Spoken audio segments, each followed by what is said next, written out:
first, I have a question for you. Just imagine for a second, if you had your very own pair of wings, what would you do? Would you swoop down low and skim over the ocean waves? Or would you go up, up, up as high as you could possibly go? Think about it, because our story today is all about that exact choice. Okay, so let's get into it. Meet our heroes. First, you've got Daedalus. He's a dad who is a total genius inventor. Like, he could build anything. And then there's his son Icarus, who is full of energy and curiosity. But they had a really big problem. They were stuck on an island, all alone, with no way to get back home across the sea.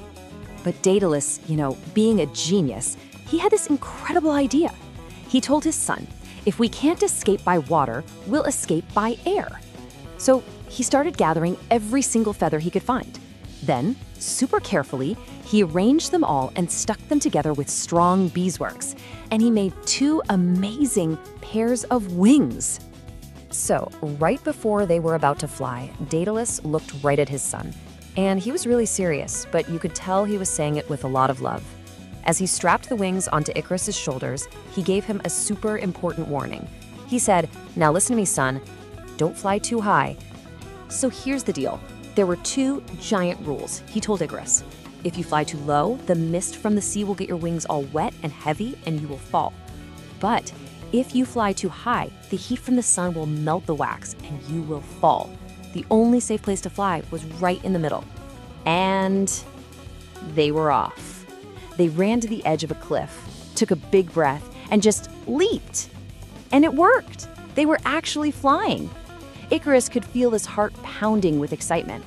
He remembered what his dad said, and he stayed right behind him, flying safe and steady. But then, oh, that feeling. It was like nothing he had ever felt before. The wind was rushing past his ears and lifting him higher and higher. He wasn't walking, he was soaring, just like a giant bird. It felt like pure magic. And in that moment, with all that fun and excitement, his dad's warning just started to fade away. All he could think was, higher, I can go even higher.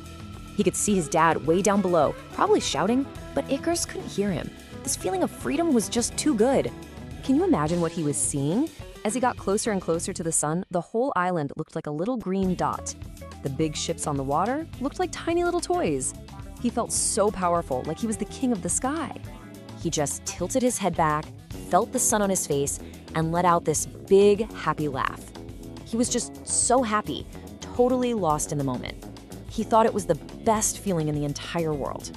But he forgot. He had flown too close. That nice, warm feeling from the sun started to change. It wasn't gentle anymore. It started to feel really, really hot on his back. And then he felt something weird. A little warm drop of something rolled down his arm. Drip. Then another one. Drip. He looked down and he was so confused. What was that? It was the wax, the strong wax that his dad used to hold all those beautiful feathers together. It was melting from the sun's heat. His amazing wings were coming apart. First, one little feather fluttered away, then another. And then all of a sudden, whole bunches of feathers started peeling off and scattering in the wind. He started flapping his arms like crazy, but there was almost nothing left to catch the air. He started to panic as he fell. Down, down, down he went, tumbling through the sky, until, splash, he hit the big blue sea below. His dad, Daedalus, saw the whole thing happen. He started crying out his name. Icarus, Icarus, where are you? But all he could hear was the sound of the ocean. His brilliant invention had caused his biggest sadness. Now that is a very sad and powerful story. But what's super cool is that the story didn't just end there. It actually left a mark on our real world. You ready for a tiny real-life fact? That's right. The part of the sea where this story is said to have happened is actually named after Icarus. For real. If you look at a map of the world, near the country of Greece, you'll find the Icarian Sea. His story literally put a spot on the map. How cool is that? So, what's the big idea we can learn from Icarus's flight?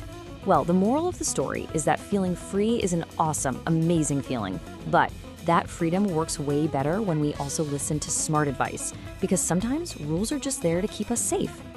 Okay, so now it's your turn to think. After hearing what happened to Icarus, what would you do? Would you still take the risk and fly super high to feel that amazing joy? Or would you listen to the warning and stay safe in the middle? Tell me what you think down in the comments. All right, time for a super fast pop quiz to see who is listening. Ready? First question, what were the wings made of? If you said feathers and wax, you got it. Next one, what melted the wax? The sun, exactly. And last question, who warned Icarus to be careful? His super genius dad, Daedalus. You guys are amazing. Great job, everyone.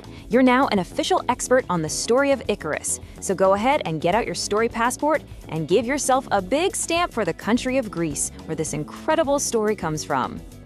And with that, our high-flying adventure has come to a landing. Thanks so much for exploring with me today. Make sure you subscribe so you don't miss out on our next story adventure. We have so many more cool legends to discover together. Bye for now.